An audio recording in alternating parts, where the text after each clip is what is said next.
Zoom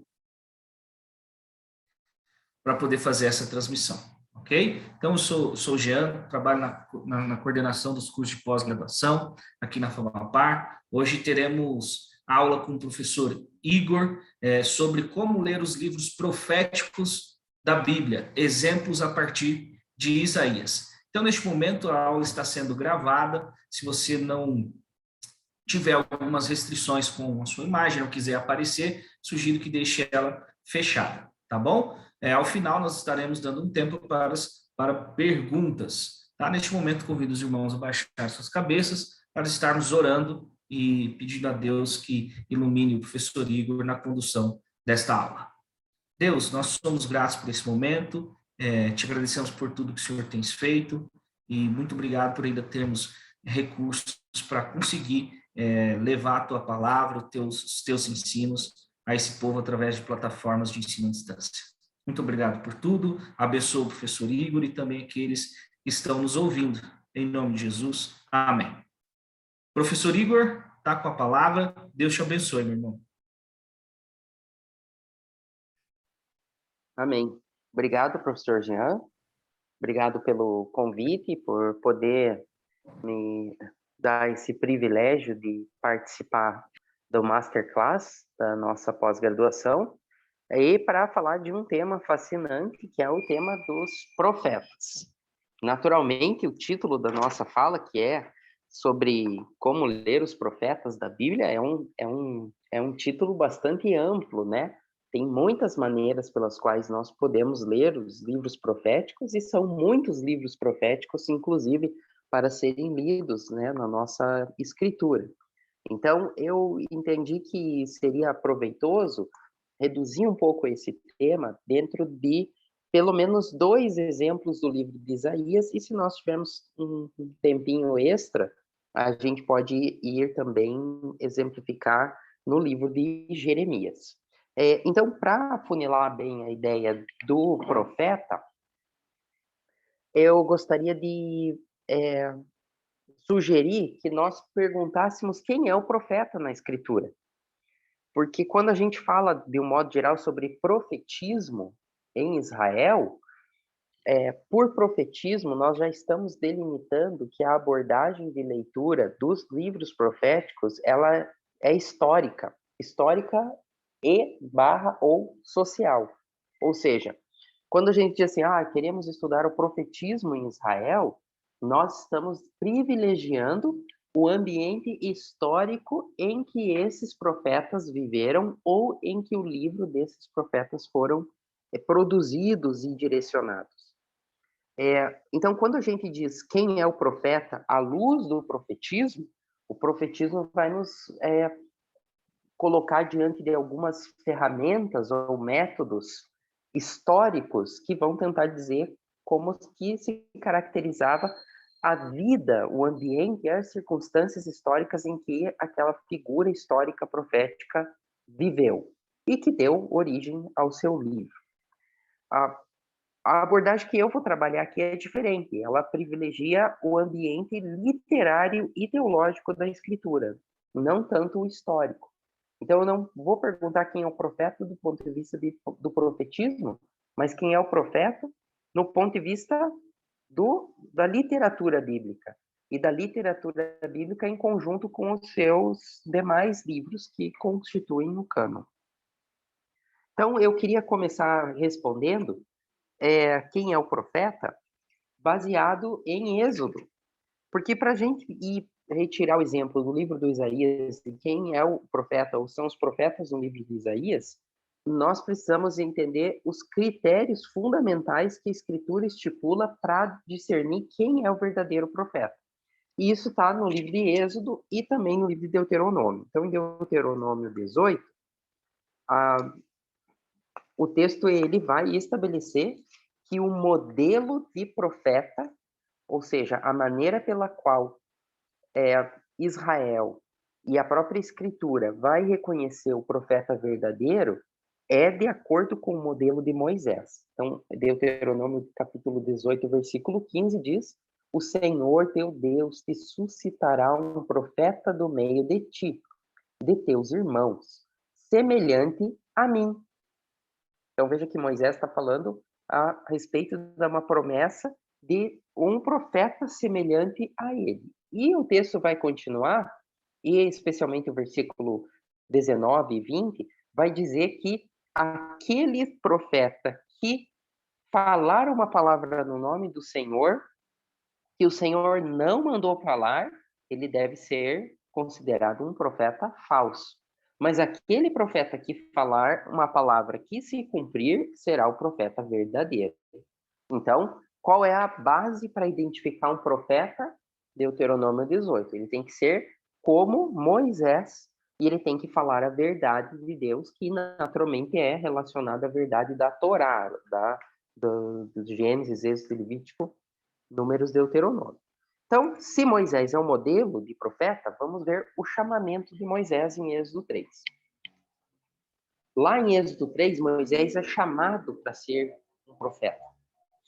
E eu queria então destacar quais são os elementos que constituem o chamado de Moisés, para que esses elementos sirvam de critério para a gente entender o profeta no livro de Isaías. Então, eu não vou ler o texto completo, o chamado de Moisés está em Êxodo capítulo 3 e 4, então é um texto bastante longo, mas eu queria já destacar esses elementos que constituem o seu chamado. Então, o primeiro deles é o elemento da iniciativa divina, que está nos versículos 1 a 9, quando a narrativa nos apresenta Moisés já em fuga do Egito. Moisés agora já estava apacentando o rebanho do seu sogro, né? Já estava casado, e ele percebe, então, um fenômeno de uma sarça que não se consumia. E ele percebe, então, que era o Senhor. Então, apenas para chamar a atenção, diz aqui no versículo 2, apareceu-lhe o anjo do Senhor. Então, essa expressão, ela indica que Deus veio a ele, que Deus procurou Moisés, ou seja, a iniciativa que ocorre no chamamento profético, ela pertence exclusivamente de Deus. Ela vem de Deus. Isso não quer dizer que um chamamento profético ele é impessoal. Deus chama e o profeta simplesmente obedece. Ainda que ele deva obedecer, o chamamento profético ele é seguramente pessoal. Olha lá quando o Moisés acaba prestando atenção melhor ali na sarça, Deus fala com ele. Moisés, Moisés, no versículo 4. Então veja que o Moisés ele entra num modo de responsividade àquela iniciativa divina e ele ouve a voz de Deus. Então essa é uma característica do chamamento profético, a iniciativa divina. Em seguida, a próxima característica é o envio. Então Deus apresenta o caso. O povo de Israel está clamando, ele está escravizado, e agora precisamos tirar esse povo do Egito. Então ele diz o quê? Versículo 10, vem agora, Deus falando com Moisés, eu te enviarei a Faraó, para que tires o meu povo, os filhos de Israel, do Egito. Então aqui há uma expressão técnica em hebraico, que é utilizada através do verbo enviar, em hebraico é o verbo shalach. Esse é um verbo importante nesse contexto que mostra Deus enviando Moisés para tirar o povo do Egito. Essa é uma terminologia técnica que caracteriza o verdadeiro profeta, que é aquele que é enviado pelo Senhor. Se você der uma olhadinha rápida, não precisamos ler agora para a gente aproveitar bem o tempo, mas se você vê em Jeremias capítulo 28, no encontro entre o profeta Ananias e o profeta Jeremias, está escrito no versículo 15 que o profeta Jeremias disse ao profeta Ananias, ouve agora, Ananias, o Senhor não te enviou. Ou seja, é característico do profeta verdadeiro, do profeta bíblico, que ele seja enviado pelo Senhor. E no caso, o Ananias, o Jeremias reclama, ele não foi enviado pelo Senhor. E a palavra que ele falou era uma palavra mentirosa. O que acontece? O Ananias, então, é morto pelo próprio Deus. Então, o envio é uma segunda característica que assegura o chamamento profético daquele que foi enviado por Deus. Terceiro elemento, ele é um elemento que tem uma configuração dupla, que é o senso de inadequação humana, logo respondido pela reafirmação da missão divina. Então, o que acontece no versículo 11 é a objeção de Moisés, que revela um senso de inadequação muito grande em relação ao chamado dele. No caso de Moisés, o chamado dele era para ir ao Egito e tirar os filhos de Israel de lá. Então, aí o Moisés diz, versículo 11 de Êxodo 3, quem sou eu para ir a Faraó e tirar do Egito os filhos de Israel? Aí no versículo 12 diz o seguinte, Deus lhe respondeu, eu serei contigo. Então aqui você vê uma outra faceta do chamamento espiritual e do profeta, onde quando o profeta ele recebe a revelação divina, ele é enviado, então ele vai fazer uma objeção a esse envio. No caso, Moisés faz 4 objeções. E para cada uma das objeções que é feita, vai ter uma reafirmação divina, uma espécie de encorajamento. Na primeira objeção, quem sou eu?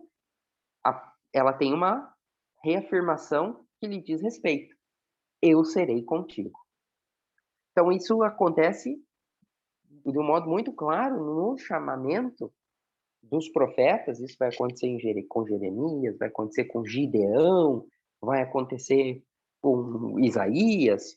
E aí nós vamos tentar, então, usar esses critérios para comparar os chamamentos proféticos no livro de Isaías.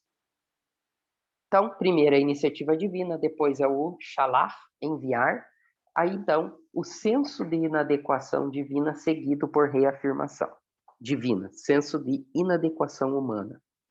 E por fim nós temos a capacitação divina.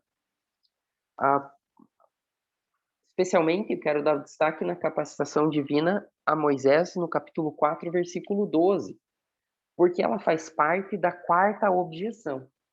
O Moisés diz, eu não sei falar. Envia alguém que sabe falar, menos a mim. Então, o que Deus faz? Deus providencia o irmão de Moisés, o Arão, para servir de boca para Moisés. Nós não sabemos exatamente o que significa a expressão eloquente aqui no hebraico, quer dizer língua pesada. Nós não temos ideia do que significa essa expressão. Alguns dizem que pode ser que Moisés tinha um problema de gagueira. Não dá para saber. Pode ser uma hipótese, mas não dá para saber. Mas era um problema que o impedia ou que o incapacitava de falar, especialmente falando em público, que era o que seria exigido no contexto do seu envio. Então, a ira do Senhor se acendeu, versículo 14, e ele então providencia Arão. Tem uma expressão interessante em Êxodo 7, versículo 1 e 2, que mostra o que significa um profeta. Ele diz assim, ó, então disse o Senhor a Moisés, vê que te constituí como Deus sobre Faraó, e Arão, teu irmão, será teu profeta. É uma imagem que deixa claro que o profeta é alguém que fala e responde diretamente a Deus, e ele comunica a mensagem de Deus ao povo.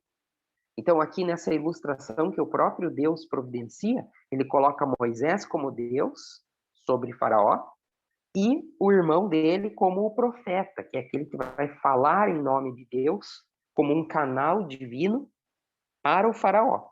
Então, Deus não fala diretamente com o Faraó, Deus fala com o Faraó através de Arão. Então essa dinâmica de Deus e o profeta, ela está muito bem retratada aqui em Êxodo 7, 1.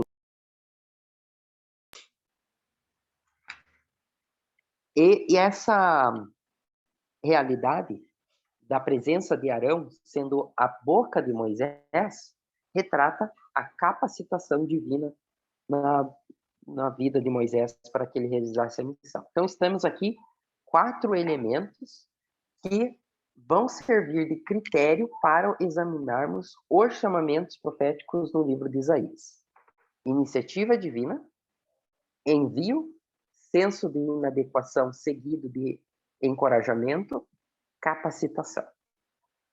Então, vamos lá. Vamos para Isaías capítulo 6. O livro de Isaías, certamente é um dos livros mais queridos da cristandade.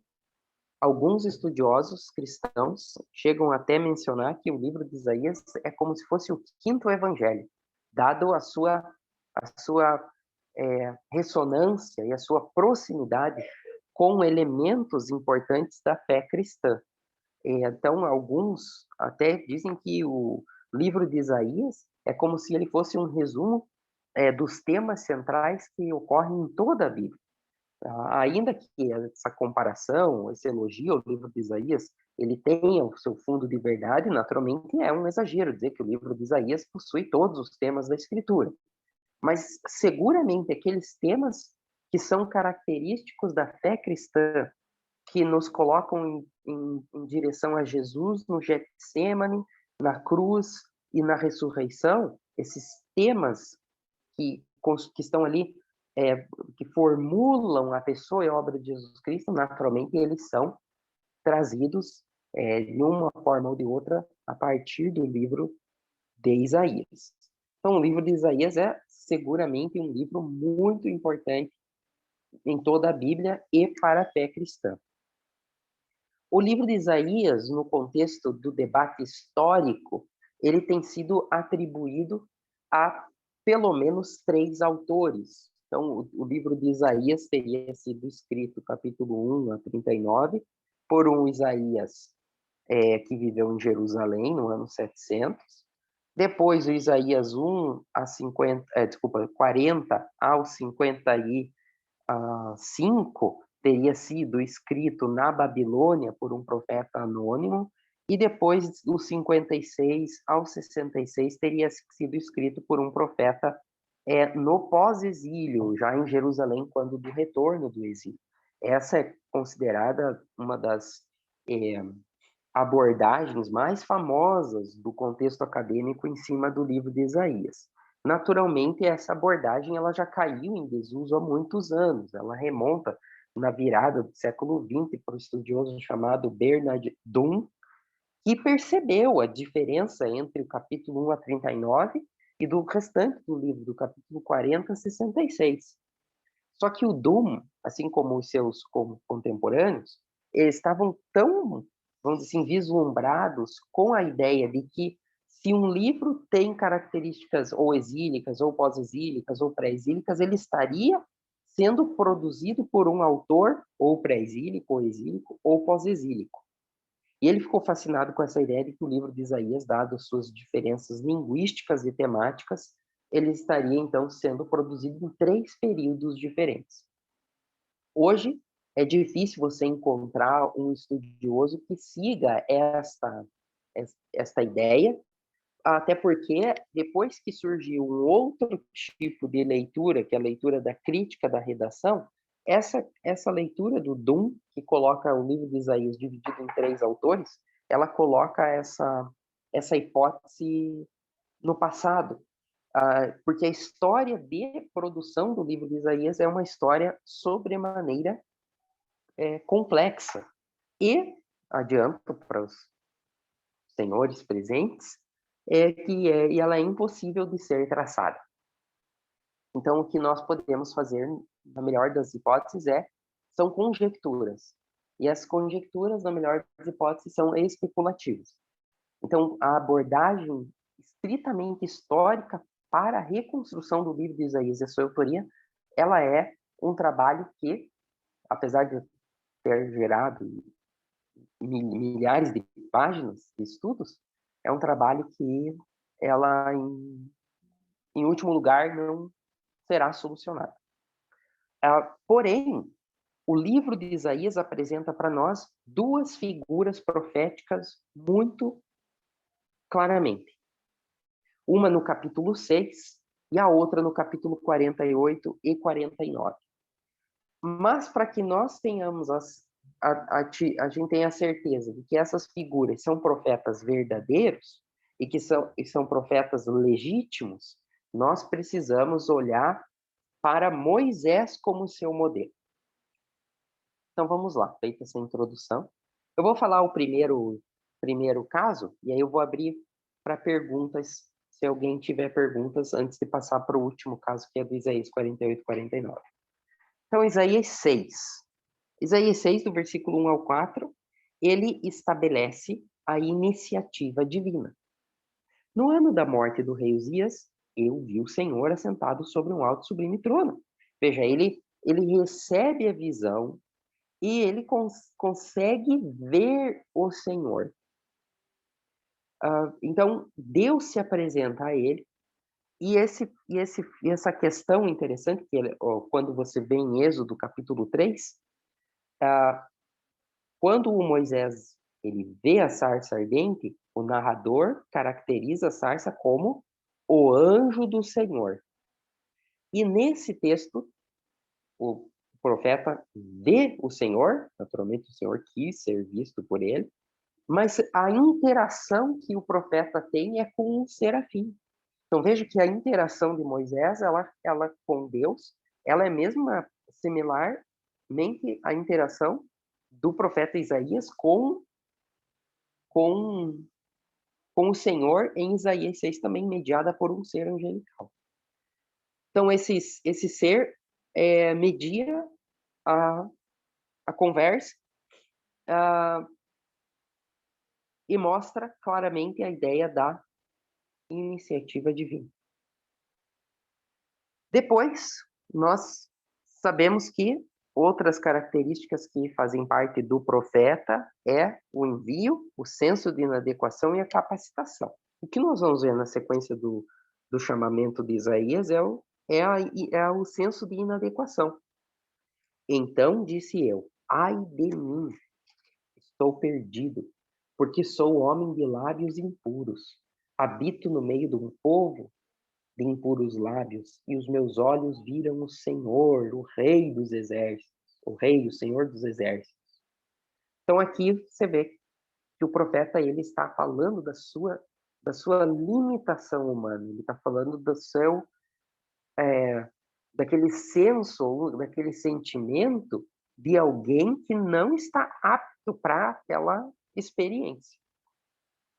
Então, primeiro checklist, bateu, iniciativa divina. Segundo checklist, senso de inadequação. Valeu. Mas o senso de inadequação ele é geralmente respondido com uma afirmação divina ou reafirmação divina. E a reafirmação divina que aparece para esse profeta, ela combina com a capacitação. Ao mesmo tempo que o profeta ele recebe a reafirmação de Deus para aquilo que ele colocou como uma objeção, essa afirmação ela vem com a capacitação. Então ele diz: estou perdido, sou homem de lábios impuros. Então, versículo 6, um dos serafins voou para mim, trazendo na mão uma brasa viva, que tirara do altar com uma tenaz. Com a brasa tocou a minha boca e disse: eis que ela tocou os teus lábios, a tua iniquidade foi tirada e perdoado o teu pecado. Então aqui nós podemos ver nesse texto que, assim como Moisés foi capacitado para falar as palavras de Deus, esse profeta foi capacitado para falar as palavras de Deus. E essa capacitação reafirma aquilo que ele tinha colocado como impedimento. Ele diz: eu sou um homem de lábios impuros. Agora, os lábios são purificados, a iniquidade foi tirada e foi perdoado. Então, essa é uma outra característica que pode torná-lo como um profeta verdadeiro. E, por fim, o que estaria faltando aqui na nossa lista de critérios é o verbo shalar, é o envio. E eu envio é a última parte do chamado de Isaías. Enquanto ele é a segunda parte do chamado de Moisés, ele é a última do de Isaías. E ele diz assim, no versículo 8: Depois disso ouvi a voz do Senhor que dizia: A quem enviarei? E quem há de ir por nós? Disse eu: Eis-me aqui, envia-me a mim. Então, aqui você vê um jogo de palavras em torno do verbo enviar, onde Deus pergunta retoricamente, claro. Deus sabia quem que ele ia enviar, Deus sabia do que ele queria fazer. Mas ele retoricamente pergunta: a quem enviarei? Porque o que estava em jogo naquela revelação era um chamamento profético. Deus vai enviar alguém, alguém vai ter que falar em nome de Deus. E aí o profeta então diz: eu vou. O texto hebraico é interessante, né? O versículo, o versículo 8, as palavras de Deus: Et mi eshalach o mi geler lanu. Então, a gente já tem aqui essa expressão shalach claramente desenvolvida no livro de Isaías, capítulo 6. Então, nós temos aqui em Isaías 6 um profeta que vai falar em nome de Deus, que é enviado por Deus. E ele é enviado para quê? O Moisés foi enviado para o trabalho de libertação do povo do Egito. E o Isaías ele é enviado para, versículo 10, 9 e 10, né? Vai e diz a este povo: ouvi, ouvi e não entendai.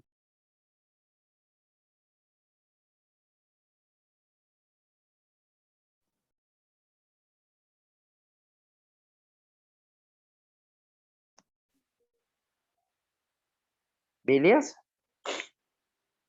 Bem, deixa eu abrir para perguntas, para ouvir as reações de como nós estamos indo até aqui. Se alguém tiver alguma pergunta, também é o momento de fazer.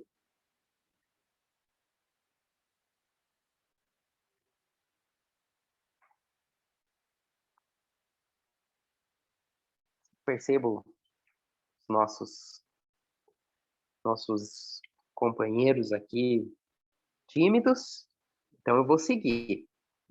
Guarde a sua pergunta para o final.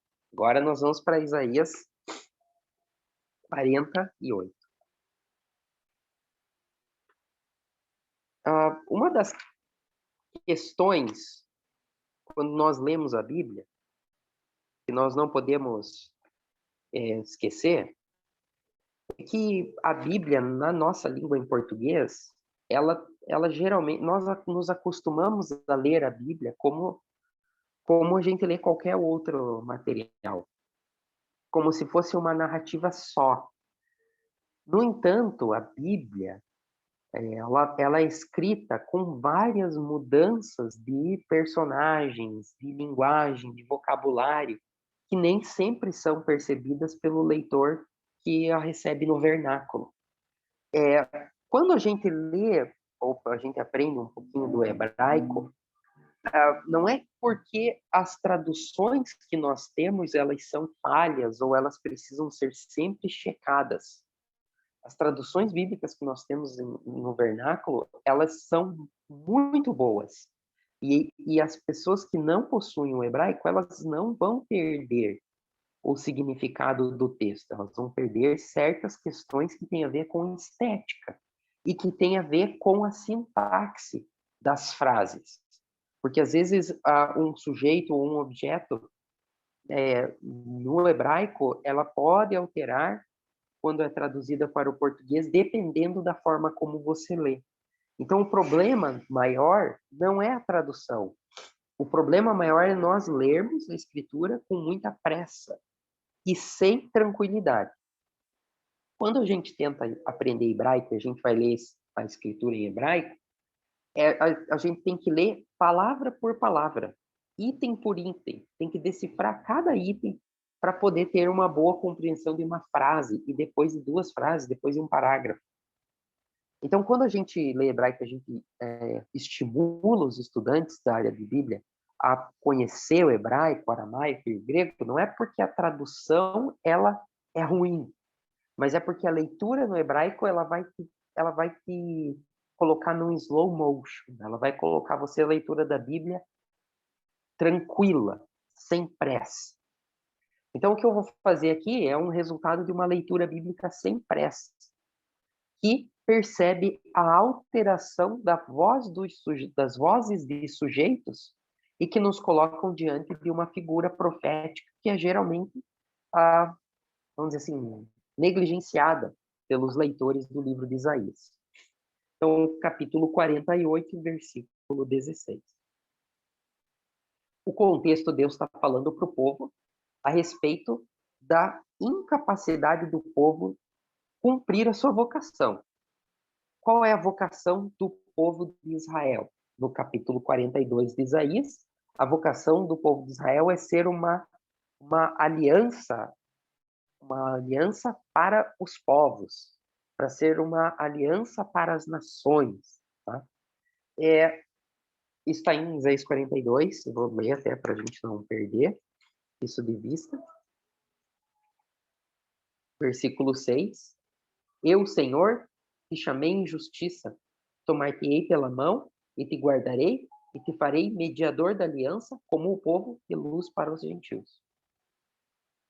Para abrir-lhes os olhos aos cegos, para tirar-lhes da prisão o cativo e do cárcere os que jazem em trevas. Então, está aí a missão de Israel.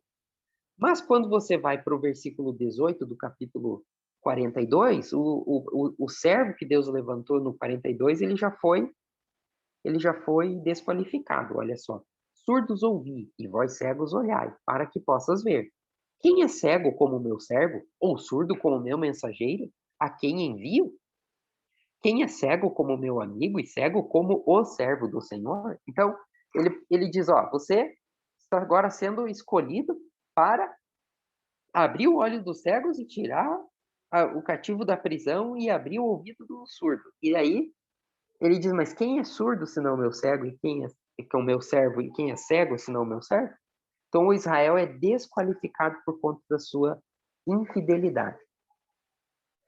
Mas a missão de Deus, ela continua. Se o servo de Deus, o povo de Israel, foi desqualificado, Deus vai levantar alguém para realizar essa missão. E aí, o que acontece agora no versículo 16, quando ele termina de criticar Israel pela sua infidelidade ao seu chamado. Então, ele diz assim, ó, chegai-vos a mim e ouvi isso, Deus. Não falei em segredo desde o princípio? Desde o tempo em que isso vem acontecendo, tenho estado lá. Agora o Senhor Deus me enviou a mim e a seu Espírito. Então aqui, quando ele diz na minha versão, agora o Senhor Deus me enviou a mim e o seu Espírito, você tem uma mudança de sujeito na frase. Quem está falando até um pouquinho mais da metade do versículo é Deus. Ouvi isso, casa de Jacó, dá-me ouvidos, ó Jacó, ó Israel, quem chamei. Ajuntai-vos todos e ouvi, o Senhor amou a Ciro. Vejam, o Senhor levantou o rei Ciro e agora Israel está sendo convidado para deixar a Babilônia. Olha o versículo 20, Isaías 48, 20. Saí da Babilônia, fugi entre os caldeus. Mas aí o que acontece? Eles não saem da Babilônia. Então Deus levanta um homem que está aqui, ó. Agora o Senhor Deus me enviou a mim e ao seu Espírito. Então, se você for lá no hebraico, você vai encontrar novamente o verbo shalar, o verbo enviar. Então, quando o profeta diz, Veatá Adonai, Adonai shalachni, veruahu. Então, está ali o chamamento dele, do seu envio. Agora, onde é que a gente vai encontrar as demais qualificações proféticas desse profeta anônimo? Nós vamos encontrar no capítulo 49, onde a voz em primeira pessoa do singular ela é colocada de novo para nós. Então veja que nos capítulos 40 a 48 de Isaías, você tem sempre Deus falando, Deus trazendo a mensagem, e agora quem fala é uma pessoa que não é Deus. É uma pessoa que vai falar agora por si mesmo. Ouvi terras do mar e vós povos de longe escutai. Até aqui você pensa, não, é Deus que está falando, porque ouvi-me, Shema, nos coloca direto em Deuteronômio 6, quando Deus diz, Shema Israel, ouve, ó Israel. Mas logo na próxima frase a gente sabe que não é o Senhor que está falando, porque o Senhor é tratado como uma terceira pessoa. O Senhor me chamou. Então ele se coloca como um profeta do Deuteronômio 6, Shema, mas ele não está querendo colocar a ideia de obediência e chamado para Israel, mas para os povos de longe. Então, em Deuteronômio 6, nós temos Shema Israel, e aqui nós temos Shema aos povos de longe. O Senhor me chamou. Então, aqui é uma dos argumentos que colocam que essa primeira pessoa no singular que fala em Isaías 49 seja a mesma pessoa que falou em Isaías 48, 16. Por quê? O versículo 2 vai dizer: fez minha boca como espada, e na sombra da sua mão me escondeu. Fez-me como uma flecha polida. Daí a capacitação profética. A capacitação profética de Moisés é recebendo Arão como sua boca. A capacitação profética do profeta de Isaías, capítulo 6, tocou a boca e colocou as palavras dele lá. E agora a boca desse profeta é feita como uma espada afiada. A missão dele é ser Israel. Tu és meu servo, és Israel. Então, quando Deus anuncia para ele que ele é o servo de Israel, ele diz: de balde tenho trabalhado, inútil e vãmente gastei as minhas forças. Todavia, o meu direito está perante o Senhor, minha conquista, minha recompensa perante o meu Deus. Nós temos agora o senso de inadequação. Em vão, aqui na minha versão diz debalde, mas o jogo de palavras que o hebraico traz, ele utiliza duas palavras que são típicas do Gênesis capítulo 2, que é o torro pavorro. Então, quando a gente diz que em Gênesis capítulo 2 que a terra era sem forma e vazia, o torro pavorro, é a expressão que ele usa aqui, que é traduzido como, debalde trabalhado. Inútil e vãmente gastei minhas forças. Então ele se apresenta para Deus em resposta ao seu chamado como um servo enfraquecido, como um servo que é inadequado para a missão. Mas aí o que acontece? Deus, então, vai reafirmar e vai encorajar ele para a missão. Mas agora diz o Senhor que me formou desde o ventre para ser seu servo, para que torne a trazer Jacó e reunir Israel a ele, porque eu sou glorificado perante o Senhor e o meu Deus é a minha força. Então ele diz assim, o Senhor me formou desde o ventre. A ideia de formação antes do nascimento aqui é a certeza que o profeta precisa que ele foi escolhido para essa missão. E que essa missão já foi dada para ele antes mesmo dele nascer. E o versículo 5 repete a ideia do chamamento antes do nascimento, que o versículo 1, o Senhor me chamou desde o meu nascimento, desde o ventre da minha mãe. E o versículo 5 retoma: agora diz o Senhor que me formou desde o ventre para ser seu servo. Então aqui nós teríamos a afirmação ou encorajamento divino à luz do senso de inadequação, que é quando ele diz: inútil gastei minhas forças, em vão tenho trabalhado. Esse é o tipo de linguagem dos salmos, né? É um tipo de lamento que os salmistas utilizam para se queixar e para falar a respeito da sua solidão e da sua tristeza diante de uma vida em que Deus é a realidade central. Então, a vida cujo Deus é a realidade central, ela possui frustrações. E aqui o profeta ele se coloca como altamente frustrado. E o Senhor diz: eu te escolhi antes de você nascer. A sua vida é para isso. E a missão dele qual é? Versículo 5 diz: para que torne trazer Jacó e reunir Israel. Ele repete de novo no versículo 6. Restaurares as tribos de Jacó, tornares os remanescentes de Israel. Mas ele agora vai ampliar a missão desse servo, chamando ele para ser luz para os gentios. Então, vamos lá. Iniciativa divina. Está aqui? Tá. O Senhor escolheu ele desde antes do nascimento. Então, antes do nascimento, não tem como fazer muita coisa. Então, se ele foi chamado antes do nascimento, o Senhor tomou essa iniciativa. Segundo lugar, ele foi enviado. Ele testemunha isso. Ele irrompe a sua voz no meio da declaração do Senhor sobre a incompetência de Israel. Ele diz: o Senhor me enviou. Mas ele, quando recebe essa missão, ele se frustra. Ele diz: em vão tenho trabalhado, senso de inadequação.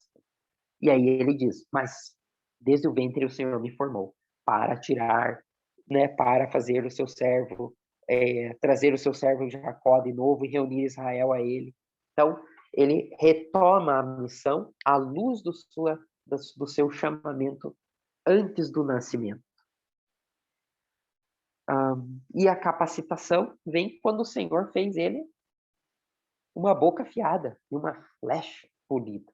Essa expressão flecha polida tem uma palavra ali hebraico, é muito interessante. Lahetz Baruch. Baruch é uma raiz que também é utilizada como raiz do verbo escolher. Então, alguns leitores optam por não traduzir como uma flecha polida, mas por uma flecha escolhida. Então, é possível fazer essa tradução diferente. E a ideia de flecha polida também não representa o que o adjetivo aqui coloca, se a gente ler ele não como verbo parar, que seria o verbo escolher, mas como um substantivo, barur, a gente teria então a ideia de fogo, ou algo que está pegando fogo. Então também poderia ser uma flecha flamejante. Fez-me como uma flecha flamejante ou como uma flecha escolhida. Então o leitor pode optar por uma das duas traduções e as duas têm bom senso, porque ao mesmo tempo que ele é uma flecha flamejante que vai, vamos dizer assim, iluminar as trevas, porque afinal de contas no versículo 6 ele é luz para os gentios, né? A luz naquela época não é ligar o interruptor, a luz naquela época é fogo, e é o que ele é uma flecha com uma ponta de fogo. Ou uma flecha escolhida, ele foi escolhido por Deus. Tá? Então, as duas traduções têm sentido. Muito bem, então, temos aqui dois profetas que receberam a visitação do Senhor, que foram enviados, que ficaram indignados, mas foram reafirmados e que foram capacitados. Eu vi aqui que a gente tem uma pergunta, mas eu queria então só fechar a minha explanação indo para João capítulo 19. Desculpa, João capítulo 20. Porque esse mesmo padrão de atividade profética, ela é claramente utilizada por João em João 20. João 20 é a ressurreição de Jesus, na versão de João, e logo em seguida é o envio da igreja, né? Então eu queria apenas só mostrar como esse padrão de atividade divina, de levantar um profeta, e aí Moisés, É o primeiro. E ele é tido como modelo. Então, para a gente verificar a legitimidade dos outros profetas, a gente precisa ter Moisés como parâmetro. Então, vamos para Isaías, que foi o nosso objetivo hoje. Então, Isaías tem um profeta lá no 6 que cumpre esses requisitos, e tem um profeta lá no 48 e 49 que cumpre esses requisitos. E o Novo Testamento? Eu não vou falar de como Jesus cumpre esses requisitos, isso seria uma outra aula, mas eu vou falar como a igreja cumpre esses requisitos. Então, Jesus aparece aos discípulos ali em João, capítulo 20, versículo 19. Então, diz assim: ao cair da tarde daquele dia, o primeiro dia da semana, trancadas as portas da casa onde estavam os discípulos, com medo, veio Jesus, pôs-se no meio deles e disse-lhes: paz seja convosco. Esse é um versículo que encapsula, pelo menos, 3 aspectos do chamamento profético. Primeiro, o senso de inadequação. Estão lá os discípulos com medo. Segundo, a iniciativa divina. Tanto a iniciativa da ressurreição, que acontece ali um parágrafo antes, quanto a iniciativa do próprio Jesus ressurreto de entrar na sala miraculosamente. Pôs-se no meio e disse-lhes. Ele apareceu ali, foi uma aparição. E o que Jesus diz? Paz seja convosco. Shalom. Foi isso que ele falou. Shalom. É o encorajamento, é o senso de inadequação sendo atendido. Os discípulos com medo, e eles recebem a visitação de Jesus que diz paz. E dizendo isso, lhes mostrou as mãos ao lado, alegraram-se os discípulos ao verem o Senhor. Ver é um verbo importante, né? Ele repete o que Moisés viu, repete o que o Isaías 6 viu, e repete a missão que o Isaías 48, 49 tem, à luz do 42 em diante, que é fazer o povo ver. Disse-lhe, pois, Jesus, outra vez, paz seja convosco. Talvez eles ficaram aterrorizados, né, de ver Jesus ressurreto. E agora vem o verbo shalar. Só que, no caso, o Novo Testamento é escrito em grego e não tem o verbo shalar em hebraico aqui. Então, o que nós temos é a tradução do verbo shalar para o grego, que é o verbo apostoleu, que é o que a gente chama de apóstolo, né? Então, o verbo que dá origem à ideia de apóstolo ou apostolado nada mais é do que a tradução do verbo enviar do hebraico. Assim como o Pai me enviou, eu também os envio. Então está aqui a ideia, né, hebraica, shalar. A igreja foi enviada por Cristo, assim como o próprio Cristo foi enviado pelo Pai. Então há uma continuidade da missão de Jesus, que foi otorgada pelo Pai, na dinâmica da vida dos discípulos de Jesus. Assim como o Pai me enviou, eu também vos envio. E, finalmente, a capacitação, né? Como nós iremos? Como nós faremos? Então, havendo dito isso, soprou sobre eles e disse-lhes, recebei o Espírito Santo. Essa ideia de soprar e receber o Espírito Santo, ela nos evoca Gênesis 1, Gênesis 2, melhor dizendo, é o sopro sobre Adão, mas ela evoca o senso de capacitação que está em Isaías 48:16. Né? Ele me enviou a mim e o seu Espírito. Então, o Espírito Santo é que capacitou o servo isaiânico e que deu a ele boca afiada e fez dele uma flecha flamejante, é o Espírito que os apóstolos aqui, os seus discípulos, recebem para irem, para, né, cumprirem a missão que lhes é dada. E é uma missão altamente relacional, né? Se perdoares os pecados, serão perdoados. Então, ela não é uma missão apenas social, ou apenas uma missão miraculosa, né, de tirar o povo do êxodo, é uma missão de perdão. E a figura do êxodo agora, no Novo Testamento, recebe uma nova dimensão, que é uma dimensão espiritual. Não é o êxodo do Egito, e não é o êxodo da Babilônia, mas agora é o êxodo do pecado. Bem, essa é a minha fala hoje, a ideia de mostrar como que esse padrão da atividade divina nos livros proféticos, baseados em Moisés, elas nos dão um senso de segurança de que esses profetas do Antigo Testamento foram enviados por Deus para falar em nome de Deus, e que no contexto o de hoje, né, a gente tem essa aplicabilidade, a Igreja de Cristo é enviada por Cristo, assim como Deus enviava os seus profetas no passado. Então, não dá para dizer que hoje nós temos profetas. Então, Deus levantou um profeta. Não, o Novo Testamento não dá base para isso. O Novo Testamento dá base para afirmar que a atividade da igreja é uma atividade como que de um profeta. Mais do que isso, a gente não estaria acertando o significado do que é o termo apóstolo ou shalar, enviar. Então, eu queria ver quem tem alguma dúvida. Eu vou aqui ao chat. Vamos lá. Pergunta da Paula. Quando uma pessoa leiga lê essas coisas sobre chamamento antes do nascimento, a maioria dessas pessoas entendem que elas foram escolhidas antes de nascer.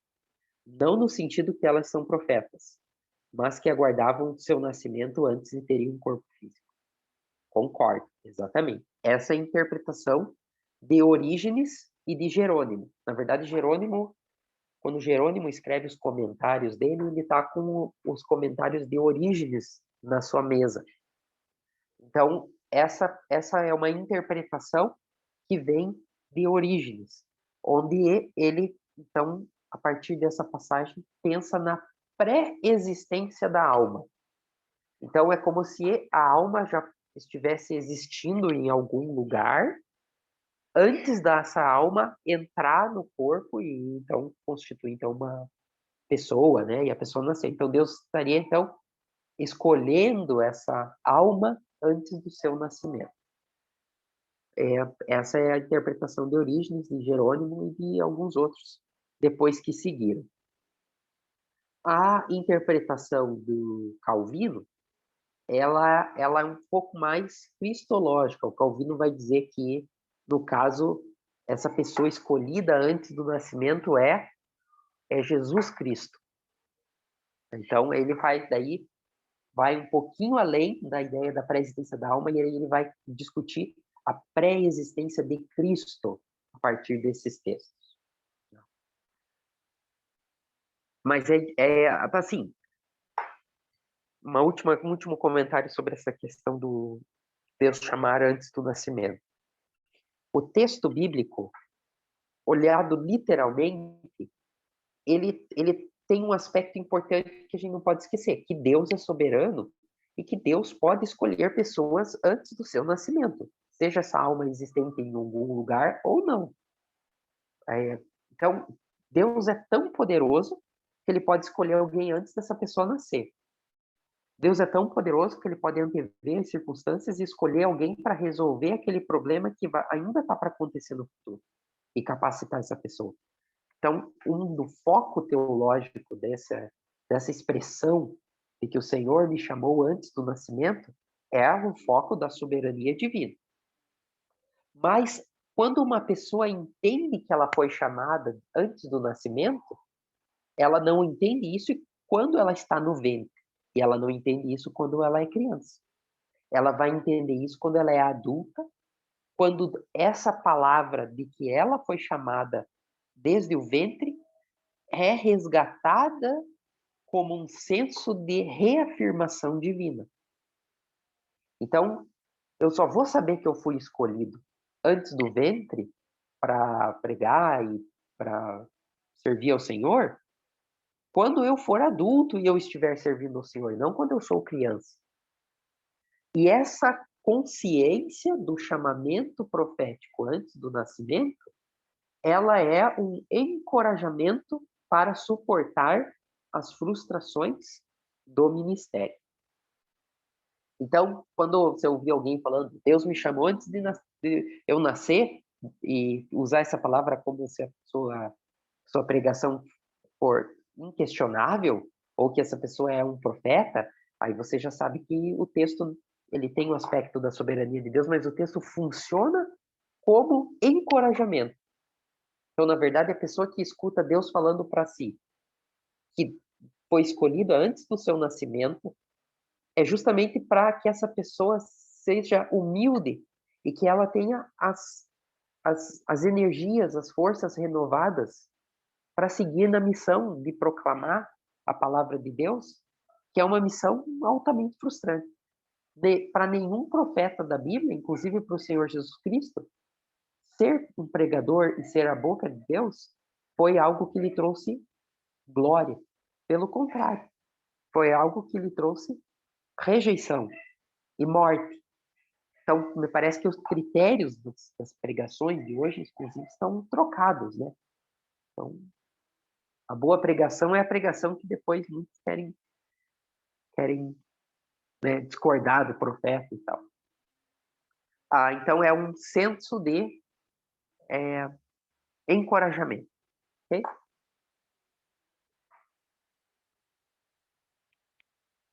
E aí? Alguma pergunta a mais?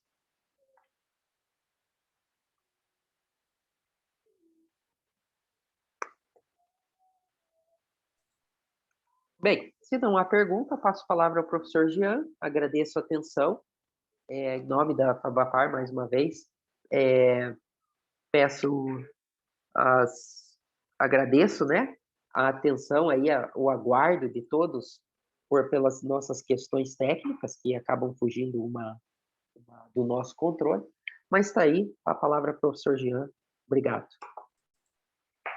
Obrigado, professor Igor, nós que agradecemos, obrigado a todos que participaram, tiveram paciência de esperar aqui. Se tiver alguma questão, alguma dúvida que não foi perguntada aqui, pode enviar para o e-mail do professor Igor, professor.igor@fabapar.com.br, que na medida do possível ele vai estar respondendo. Igor, muito obrigado, Deus te abençoe, com certeza fomos muito abençoados com a aula de hoje. Então, um forte abraço, Deus abençoe a todos. Boa noite a todos. Tchau, tchau.